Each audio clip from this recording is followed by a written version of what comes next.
Well, it was one of our best defensive games of the year. That was great to see. I just thought we had a real presence from the beginning. The ending was not what we wanted. You want to close out games better than that, but we talked about it a little bit afterwards, and we just got to concentrate a little bit better. Kevin? Hey, Coach, obviously the first game in 8 days and a difficult stretch with everything that's happened in the DFW area. What was the message and the conversations about remaining focused and locked in preparation for getting ready for tonight's game against the Grizzlies? Yeah, it's a long wait. It's probably the longest stretch between games ever in the NBA. I mean, I don't even know if any COVID teams that have had an 8-day break, but I may be wrong. It's a long time. Our practices worked out well this week. And it was clear that our guys were anxious to get on the floor and compete. The work that we put into defense this week, I thought paid off tonight. And it's all about being able to sustain. And, Boston coming in here, second night of a back-to-back at home. They're an angry team. They lost a pretty substantial lead in New Orleans, so we'll get their best game, and it'll be another good test for us. Tim Cato? Hey, Rick, do you have an injury update on Maxey, and what are the chances him and or KP could play tomorrow? No idea. With Maxey, was it just an ankle turn? That's what it sounds like, yeah. I went back to see him afterwards, and he wasn't back in the training room. So I have yet to talk to him. But I'm not going to speculate on that. I mean, I'm no doctor. Okay. Max? Thank you. Just wanted to ask you if you could elaborate a little bit on Maxey's game, what you were seeing from him and how happy you were, or maybe not. Yeah, no, he's plus 13 when he's on the floor. He only took one shot. He had 5 rebounds. He had, 5 or 6 deflections. Some important ones early in the game. The guy's a winning player. Forget about, how many points he scored or any of that stuff. He's a difference maker when he's on the floor. If you don't believe it, ask Cato, who's always looking at lineup stuff, and he'll tell you all about it. Tim McMahon? Rick, we missed you for a little bit there. Why were you late? I was told that the players just lined up and came down here. So, we like to see you first. Them, because that's an awful that's slow pitch softball for you. Well, I know, but it's the question that everybody was wondering, so I figured I might as well ask it. Oh. I was enjoying some blackened salmon, broccoli, and rice, if you must know. You got any leftovers?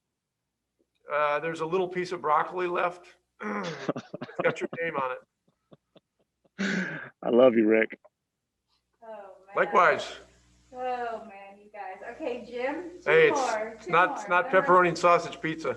Go ahead. Huh? Hi, Coach. A dominant display in 3 quarters, in the first 3 quarters. Hold on. Stop. Is that a soccer jersey you have on? I mean, are you for real? From Ireland, I suppose. Yeah, but very much a passionate basketball man. All right. Well, send your address to Renee, and we'll send you, some kind of a basketball shirt you can wear. No problem, Rick. A dominant display in the first 3 quarters. That 4th quarter coming down the home stretch, were you disappointed that you really didn't close it out, having the game to go into extra time, overtime? Yes, I believe I said that in my opening statement. But I gave you a filtered version of it. It was look, we're at a point in the season where we can't afford to make a win feel like a loss. We just can't do it. We got to stay positive. We had 2 or 3 bad turnovers. We had 2 or 3 bad shots. You know, the people that were responsible were communicated to about it. They're aware, and you know, we live to fight another day tomorrow. Okay, and the last one, Tomer. Hey, Rick. So Tim Hardaway has been playing well lately and came up big tonight. Is there any thoughts of putting him in the starting lineup, or do you like him coming off the bench? Hey, listen, is this your first time on this thing? You've been on this thing a lot, or what's the deal? Couple of times, just beginning. Oh, a couple of times. Okay. Well, you can check in with some of your colleagues here. I've been here for 13 and a half years, and I don't talk about lineups. Okay. Lineups they come at 30. And if you want Renee to text you the lineup, you know, at 30, she'll text you the lineup. But I just make it a consistent policy just not to talk about lineups. And if that's the policy, then, you know, I can never be caught in a compromising situation. You know, I just don't talk about it. But I love Hardaway's game, and I appreciate you asking about that. You know, he's been great, and you know, and I've said this many times. He's an edgy competitor that is a winner. You know, and he goes into the game, and you know, he really is looking to play the right way. He's looking to make an impact on the game offensively because he knows he can score. Defensively, he's gotten better, and his rebounding has gotten a lot better too. So I don't really give a shit if he starts or comes off the bench. If the guy's playing that kind of basketball, you know, he's my kind of guy. Okay, now the actual last one, Eddie. He snuck his hand up at the very last second. Eddie, go ahead. Oh, okay. I'm late again.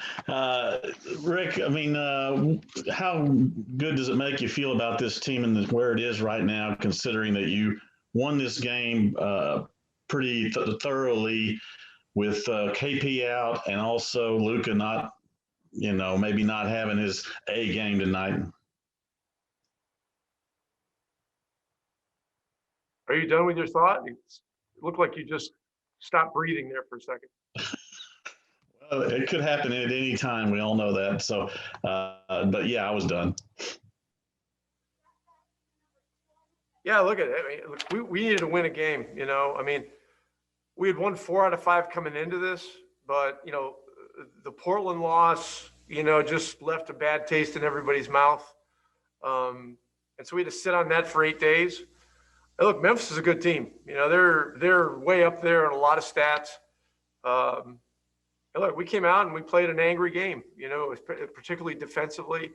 And look, when you're playing like that, you know, it becomes less focused on who's doing what and more focused on collectively, you know, how we're doing what we're supposed to do.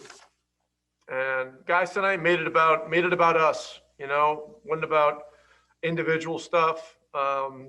At times when it was, you know, it got a little ugly, we were usually able to correct our way out of it and keep playing. And, you know, the last 3 minutes, you know, I'm not going to write home about that, but I tell you what I'm not going to do is, like I said, I'm not going to make it feel like a loss, because it isn't. It's a hell of a win against a hell of a good team, and we got another good team coming in here tomorrow. So I look forward to seeing everybody again tomorrow. At 4:45 p.m. because it is a 6:30